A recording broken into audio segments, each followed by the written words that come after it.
Woohoo, here we go, right up the big rock. Did not think it would be that easy. Whoa, Whoa, whoa, whoa. whoa. And it's not. So, your back tire's right about to grab the big rock. Am I on the slider? The slider is gonna hit the tree first. All right, let's give it a little try then. Hang on, hang on. So this tire's about to grab a rock.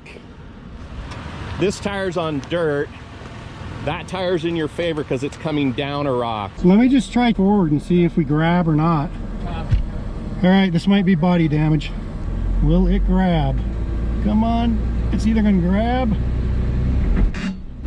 What a thing of beauty.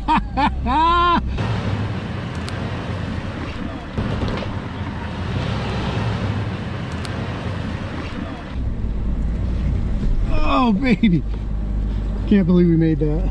No body damage. This video is called School of Rock because it's about navigating rock obstacles in an overlanding vehicle. It's rock crawling 101 for those of us with overland builds. If you've ever been on a trip and you're on a great trail and everything's going great and then suddenly your trail turns into something like this rock garden, or like this trail that we ran into right at the beginning of this video, then this video is for you. We will talk about how to pick a line through boulders, rock walls, rock staircases. We will also talk about how to be a good spotter. Getting an overlanding vehicle through a boulder patch has its own set of unique variables. So we will discuss the specific things an overlanding spotter needs to look for when helping an overlanding vehicle navigate rock obstacles. We will also talk about how to pick the correct line, things to avoid when picking a line, tires, threshold traction, off-camber rock climbs, wheel spin, speed, articulation, lockers, what PSI to run, and a whole bunch of other things. Before we start, let me say, no one gets it perfect all the time, and that certainly includes us. But this video outlines the best practices that we try to follow, and I will say that we learn from both our successes and our mistakes. So with that, let's get started. The first thing we're going to talk about is our thumbs when rock crawling. And by that I mean how to protect your thumbs from injury while rock crawling. When we're driving, for the most part, we're holding the steering wheel something like this, with our thumbs actually wrapped around the steering wheel. And the problem with that when you're rock crawling is you can hit a rock and actually spin the steering wheel violently, and it can break your thumb. I've had something like that happen to me. It didn't break my thumb, but I had a bad sprain. So best practice for rock crawling is to learn to drive with your thumbs somewhere else, but not wrapped around the steering wheel. This works good for me. And now we're going to discuss picking the correct line. And by the correct line, I mean a line that takes into account a certain variable set, including things like not only where your front tires are going, but your rear tire path, accounting for the position of your tires on top of or straddling rocks, and what path that places your differential in. Steve is a natural at this. When he walks up to a rock obstacle, he seems to immediately see the possible lines and sorts through them to find the best one. Here he is at work. You know, the up onto this isn't a problem. I think if you get over this initial part, the rest of this is very doable. Yeah, you gotta come up over this, but then when you get right here, you gotta go hard right. You gotta get over here. We can get up on those two right there. You know, I don't know about your departure angle. Mine's not great coming down off this. I'm probably gonna finish off my rear bumper on that. Oh. When you're looking at a possible line, the first and most important thing to always keep in mind is that a good line can go to a bad line in the blink of an eye. Rocks will unexpectedly move in any direction, and your tires will unexpectedly slip off of rocks. Here's an example in a rock garden where my front tire slips off. In this one, pay attention to the rear tire and see how far the vehicle shifts. We both started our turn early, but when you're on the rock, the front end just shovels, it just pushes. Yeah, it did it to me too. So vehicles will almost certainly move in unexpected ways due to rock movement, shoveling, traction loss, or whatever. And this is something that should always be kept in mind. Sometimes the route requires the tires to be on top of the rocks, sometimes between the rocks, sometimes one tire is directly over a rock and the other tire is on dirt. But most often, you will want to look for lines that keep tires on top of the rocks. The idea is to daisy chain a path over the top of large rocks and around the giant ones that can't be climbed or straddled, all the while keeping the body of your rig as level as possible with all your tires on the ground. This gives the most stability and traction. This keeps your drivetrain and body away from the rocks where they can get stuck or damaged. If you're new to rock obstacles, you might be looking for ways to straddle the rocks. But as the obstacles get larger, you'll find that you need to keep your tires on top of the rocks for the most clearance in order to keep from getting high-centered, getting stuck on your differential, or damaging the undercarriage. Here's what can happen if you straddle a rock that is too large. When Steve came up over this big rock, the front end execution was perfect, but it doesn't happen all the time, but it's always a risk. And guess what it is? It's the rear differential pumpkin. Caught this rock and took it for a little ride. And next, here's another example of how a diff can hit a rock, but I have to say in advance that I dispute the claim of whose diff hit that rock. See the natural?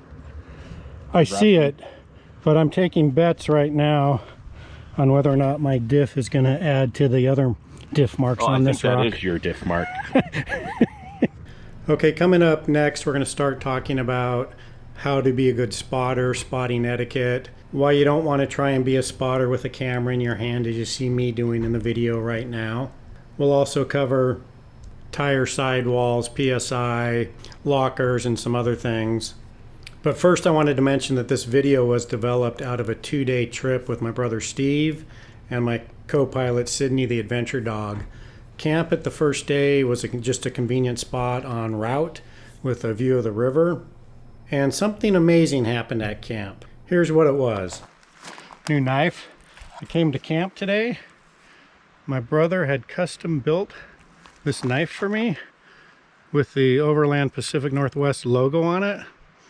So all those comments you guys wrote in about how I'm the nicer brother, I used to agree with you, you know, but I'm going to reconsider my position. It's not my birthday or anything. He just brought me a knife. So very cool. Good brother. All right, so let's talk about being a spotter. And the things we'll talk about related to being a spotter go hand in hand with the topic we've just been talking about, which was picking the correct line. Let me introduce the topic, and while I do, what you will see on screen is a sequence we filmed where I wasn't allowed to have a spotter and I wasn't allowed to get out of the vehicle. So it shows what happens when you don't have a spotter. All right, so even the best drivers use a spotter on technical terrain, and this is especially true if it's an obstacle that you have not driven over in the past. And this makes sense because when you're behind the wheel, there are things that you just can't see. For example, you can't see that sharp rock edge sneaking up on the inner side of the passenger side tire. In fact, I've heard the process of a driver learning to trust his spotter referred to as finding religion. And in fact, trusting a spotter can be like an act of faith, especially when you can't even see over the hood and you're driving blind. So you want to have a spotter that you know well and that you trust. If you don't, you can really make some big mistakes. Steve and Sam are my favorite spotters. They know my driving style, they know the capability of my rig, and they know in advance how much traction my tires will have in any given situation. If for some reason you are with an unfamiliar spotter, remember that if you disagree with the spotter, you always have the right to refuse him, and if possible, get out and take a look for yourself. Okay, let's look at a couple of examples. One thing that a good spotter looks for in the rocks is pitch changes as a vehicle either ascends or descends off a rock. In this example, you will see that Steve's vehicle had lots of room from the tree until he rolled down off the rock and changed the pitch of the vehicle. Yeah, lots of room. And then he just barely cleared the tree. A good spotter sees these pitch changes in advance. Here's a good example of that where we get it right. You want to hug this tree as tight as you possibly can. You're good there. Yeah, you're good on both sides. That's a tight squeeze. A good spotter will also anticipate any wheel lift and notify the driver. Okay, the back's gonna come up on that side. Next, a good spotter will be aware of not just the front tire path, but also the rear tire path. Watch how Steve does this and precisely navigates my vehicle past a rock and a tree. And turn.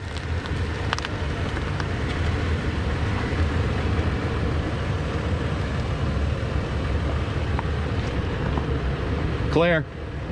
Off-camber situations can be particularly tricky, and you have to pay special attention as a spotter on what's happening with the roof of the vehicle or the RTT as the vehicle's going up and down over rocks. It may seem like you have lots of room, but that can change in a heartbeat, as this next example shows. Come get this tree. Yep. Pull it over. I'm gonna go up on your rock slider. And like this. Good. Can you see it? It's as hard as I can pull it. Is it clear? I can't see. Clear. Real clear.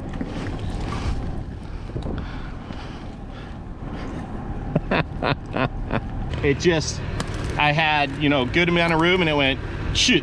A good spotter will also communicate the status of all 4 tires, especially at critical times. We saw Steve do this in our opening scene. Here it is again. Hang on. Your back tire's right about to grab the big rock. So this tire's about to grab a rock. This tire's on dirt. That tire's in your favor because it's coming down a rock. All right, in this scene, Steve is spotting for me, and while we watch it, let's talk about communication. If you've been out on the trail, you've probably seen people using a variety of different hand signals. And I guess there aren't any universally recognized hand signals, but probably the most widely accepted are those in Jim Allen's book, The Four-Wheeler's Bible. I'd say everyone should know those basic hand signals. If you are in a club, you may have additional signals and a formal set of rules for spotting. But the bottom line is, make certain that you have your communication clear between driver and spotter, or you could make the situation worse. Steve and I use hand signals and radio when conversation is needed, but best practice is to rely on hand signals most of the time to avoid confusion from engine noise and other distractions. Okay, one additional comment on spotting, and that has to do with spotting etiquette. Generally, there should only be one spotter. Don't be that guy that adds confusion to the equation by jumping in and shouting, "No, go passenger," "No, go driver." That usually just makes a mess of the situation.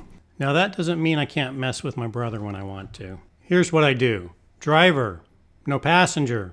No driver, no passenger. Perfect.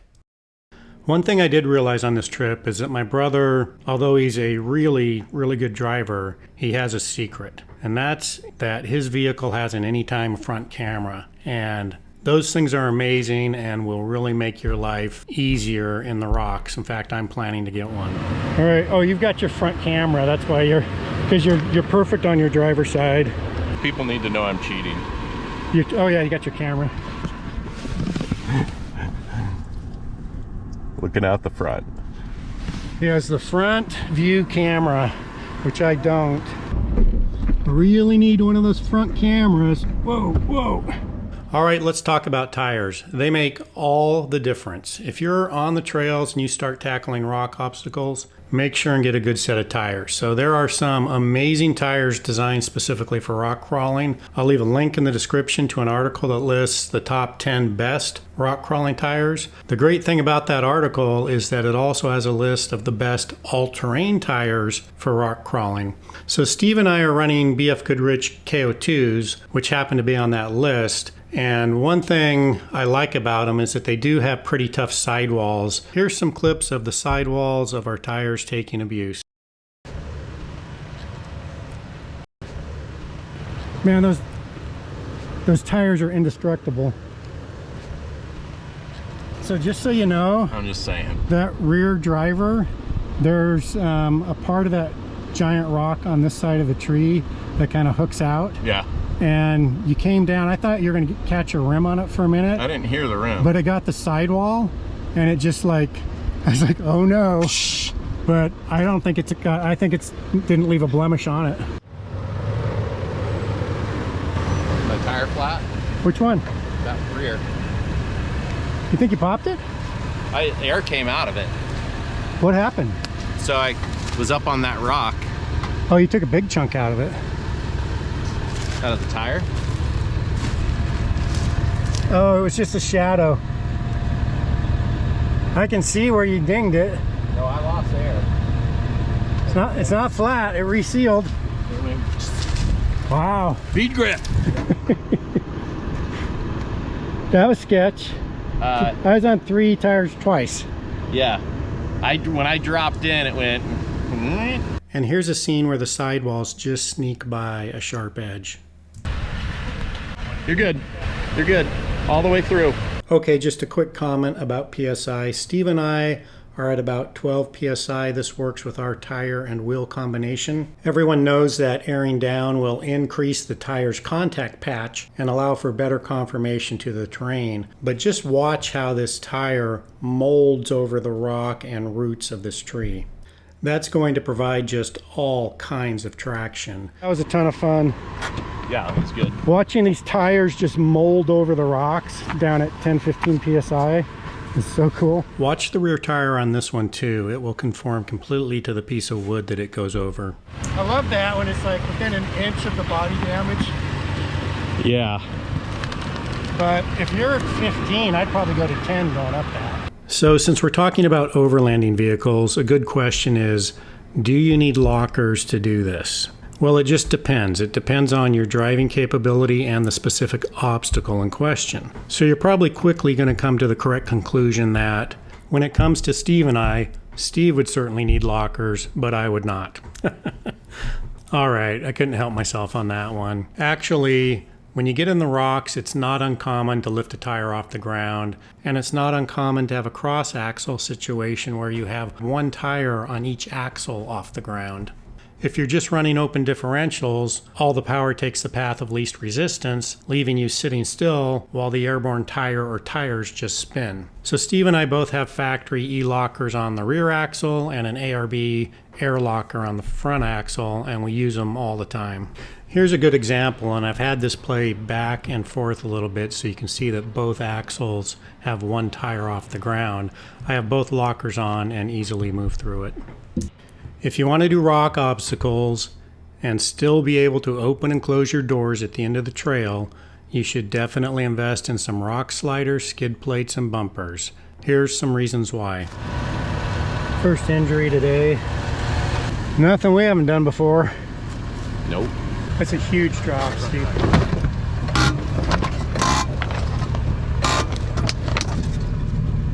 It's going to be a drop off the skid plate.